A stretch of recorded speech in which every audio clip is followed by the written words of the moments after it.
మొత్తం ఇందులో 71 మందిని నిందితులుగా చేర్చారు పోలీసులు. అందులో 71వ నిందితుడిగా వల్లభనేని వంశీని చేర్చారు. వంశీ ప్రోద్బలంతోనే టీడీపీ కార్యాలయంపై దాడి జరిగిందని ఆరోపిస్తున్నారు. ఇప్పటికే 15 మందిని పోలీసులు అరెస్ట్ చేశారు. 15 మందికి 14 రోజులు రిమాండ్ విధించింది కోర్టు. అరెస్ట్ అయిన వారిలో వంశీ ప్రధాన అనుచరులు ఉన్నారు. మాల్పూరి ప్రభుకాంత్, నగేష్, డొక్కు వెంకన్నబాబు, నాగరాజు, డ్రైవర్ దుర్గారావు, కరీముల్లా, రెబ్బాని సహా మరో 8 మందిని పోలీసులు అరెస్ట్ చేశారు. ఈ 15 మందికి 14 రోజుల పాటు కోర్టు రిమాండ్ విధించడంతో ప్రస్తుతం వాళ్ళంతా సబ్ జైల్లో ఉన్నాడు. నూజివీడు సబ్ జైలుకి 15 మందిని తరలించారు. A71గా ఉన్న వంశీని సైతం పోలీసులు విచారించే అవకాశం ఉందని తెలుస్తోంది. ఇప్పటికే టీడీపీ సెంట్రల్ కార్యాలయంపై విచారణను సిట్ వేగవంతం చేసింది. అందులో నిందితులుగా ఉన్నవారు, అందులో ఆరోపణలు ఎదుర్కొంటున్న వాళ్ళు కోర్టుకు యాంటిసిపేటరీ బెయిల్ కోసం కోర్టుకు మూవ్ అయ్యారు.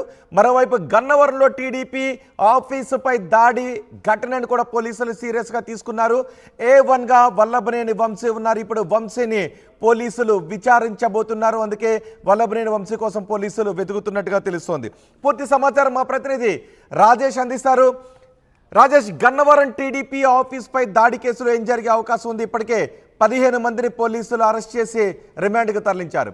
వల్లభనేని వంశీ కోసం కూడా పోలీసులు వెతుకుతున్నట్టుగా తెలుస్తోంది. A71గా వల్లభనేని వంశీ ఉన్నారు. ఈ కేసులో ప్రస్తుతం వంశీ ఎక్కడున్నట్టుగా తెలుస్తోంది?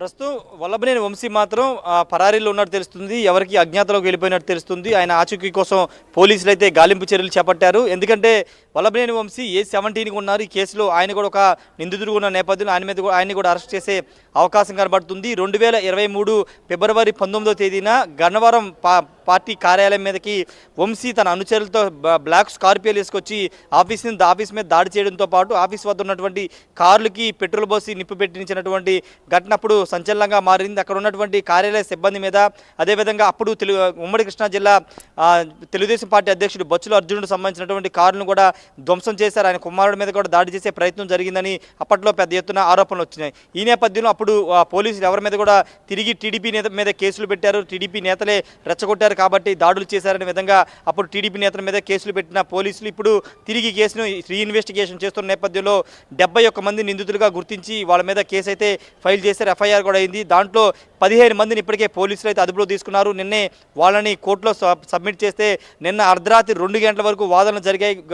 గన్నవరం కోర్టులో నిన్న అర్ధరాత్రి 2 గంటల వరకు వాదనలు జరిగిన తర్వాత జడ్జి 14 రోజుల పాటు వాళ్ళకి రిమాండ్ అయితే విధించారు. అయితే ఈ కేసులో వల్లభనేని వంశీ కూడా కీలక పాత్రధారి. ఎందుకంటే ఆయనే మొత్తం కథంతా నడిపారు. వెనకాలండి ఆ అనుచరులు అందరం పంపించి అక్కడ పార్టీ ఆఫీస్ని ధ్వంసం చేయాలి, కారును కూడా ధ్వంసం చేయాలని ఆదేశాలు ఇవ్వడంతోనే ఆయన అనుచరులంతా వచ్చి పార్టీ కార్యాలయాన్ని, కారుని ధ్వంసం చేశారని కూడా నిర్ధారించారు. అంతేకాదు అక్కడ ఉన్నటువంటి వాళ్ళని భయభ్రాంతులు గురి చేసే విధంగా చేశారని కూడా ఈ కేసు ఫైల్ చేసినటువంటి ముసునూరి సత్యవర్ధన్ తన పిటిషన్లో పేర్కొన్నారు. ప్రస్తుతం ఈ 15 మంది అయితే రిమాండ్లో ఉన్నారు. మిగతా వాళ్ళ కోసం పోలీసులు అయితే గాలిస్తున్నారు. ముఖ్యంగా మాజీ ఎమ్మెల్యే వల్లభనేని వంశీ కోసం పోలీసులు ముమ్మరంగా గాలింపు చర్యలు చేపడుతున్నారు. ఎందుకంటే వల్లభనేని వంశీ రెచ్చగొట్టడం వల్లే ఆ రోజు ఈ ఘటన జరిగింది. తన అనుచరులను పంపించి ఈ విధంగా దాడి చేయమని చెప్పడం వల్ల ఈ ఇష్యూ జరిగిందని కూడా పోలీసులు నిర్ధారించుకున్నారు. సత్యవర్ధన్ ఇచ్చినటువంటి ఫిర్యాదు ఆధారంగా పోలీసులు అయితే కేసు నమోదైతే చేసి విచారణ చేస్తున్నారు. వీటితో పాటు మరో 2-3 కేసులు కూడా వల్లభనేని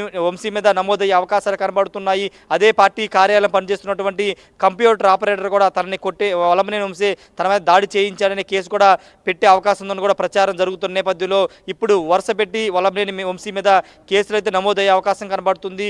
అయితే వల్లభనేని వంశీ ముందస్తు యాంటిసిపేటరీ బెయిల్ కోసం హైకోర్టును ఆశ్రయిస్తారని ఒక ప్రచారం జరుగుతుంది. ప్రస్తుతం ఆయన అయితే ఇంకా హైకోర్టును ఆశ్రయించలేదు, కానీ ఆశ్రయిస్తారని ఒక ప్రచారం జరుగుతుంది. అయితే ఒక 10-20 రోజుల ముందు విజయవాడలో ప్రస్తుత ఎమ్మెల్యే యార్లగడ్డ అనుచరులకి వంశీ మధ్య పెద్ద గొడవ జరిగింది. ఆయన కారు మీద, ఆయన ఇంటి మీద కూడా దాడి జరిగే ప్రయత్నం జరిగింది. అప్పుడు వంశీ విజయవాడ ఉన్నారు. తర్వాత ఘటన తర్వాత వంశీ ప్రస్తుతం ఎక్కడున్నారని ఎవరికి తెలియట్లేదు.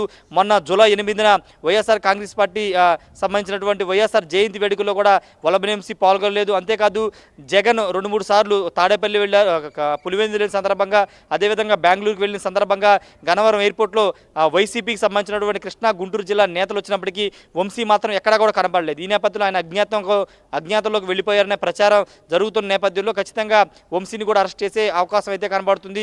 ప్రస్తుతం అదుపులో తీసుకున్న వాళ్ళకి సంబంధించిన అంశంలో వాళ్ళని విచారించి పూర్తి సమాచారం ఇంకా బ్యాక్గ్రౌండ్లో ఎవరెవరు ఉన్నారనే దానిపైన కూడా పోలీసులు విచారణ అయితే చేస్తున్నారు. ప్రస్తుతానికైతే A17గా ఉన్న వల్లభనేని అంటే వంశీ కోసం వంశీ అయితే పోలీసులు ఇంతకాలం ఎందుకు గాలిస్తున్నారు. అజ్ఞాతంలో ఉన్నారు? ఎందుకు వంశీ ఎక్కడ కూడా బయటకు రావడం లేదు? దీని గురించి వైసీపీ నేతలు ఏం చెప్తున్నారు?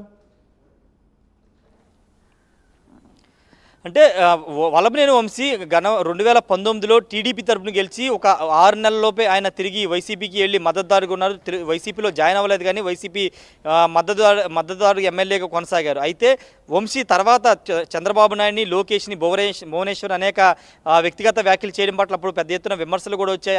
ఆయన తీరుపైన చాలామంది మండిపడ్డారు. తర్వాత అక్కడ ఉన్నటువంటి పార్టీ కార్యాలయం మీద ఆయన దాడి చేయించారు. అంటే వల్లభనేని వంశీని విమర్శించారు. ఒక ప్రెస్ మీట్ పెట్టి గన్నవరం టీడీపీ నేతలు ఒక ప్రెస్ మీట్ పెట్టి లోకల్గా ఆ పార్టీ కార్యాలయంలో ప్రెస్ మీట్ పెట్టి ఎలిగేషన్స్ చేశారనే కారణంతో ఆ పార్టీ కార్యాలయాన్ని పార్టీ కార్యాలయంలో ప్రెస్ మీట్ పెట్టిన నేతల మీద దాడి చేసే ప్రయత్నం చేశారు. కాబట్టి ప్రస్తుతం వంశీ మీద కేసులు నమోదయ్యాయి. ఇవన్నీ కూడా ముందుగానే గ్రహించినటువంటి వల్లభనేని వంశీ ఖచ్చితంగా తన మీద కేసులు నమోదవుతాయని గ్రహించి ఆయన పరారీ అయినట్టు స్థానికంగా ఉన్నటువంటి వాళ్ళు అక్కడ మాట్లాడుకుంటున్నారు. ఏదేమైనప్పటికీ పోలీసులు అయితే మిగతా 70 మంది కోసం ఏ విధంగా గాలిస్తున్నారో తెలియదు, కానీ వంశీ కోసం అయితే పెద్ద ఎత్తున గాలిస్తున్నారు. ఈ కేసులో 71గా ఉన్నటువంటి వల్లభనేని వంశీని ఖచ్చితంగా పట్టుకుంటామని పోలీసులు కూడా చెప్తున్నారు. రోహిత్. రైట్ రాజేష్, మాజీ ఎమ్మెల్యే వల్లభనేని వంశీ కోసం పోలీసులు వెతుకుతున్నారు. గన్నవరం టీడీపీ ఆఫీస్పై దాడి కేసులో వంశీ నిందితుడిగా ఉన్నారు. మొత్తం ఈ కేసులో 71 మంది నిందితులుగా ఉన్నారు. అందులో A71గా వల్లభనేని వంశీని పోలీసులు చేర్చారు. వంశీ ప్రోద్బలంతోనే 2023 ఫిబ్రవరి నెలలో టీడీపీ గన్నవరం కార్యాలయంపై దాడి జరిగిందని చెప్తున్నారు.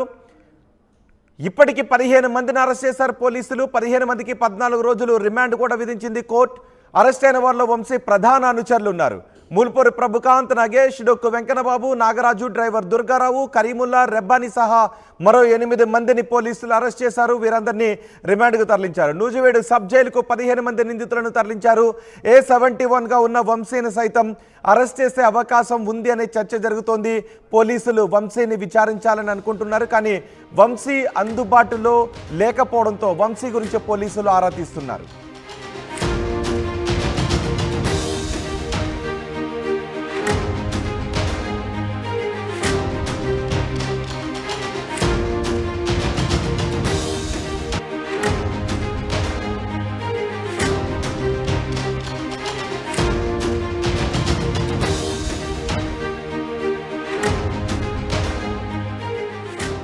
బ్రేకింగ్ న్యూస్, వల్లభనేని వంశీకి సంబంధించిన బ్రేకింగ్ న్యూస్ ఇది.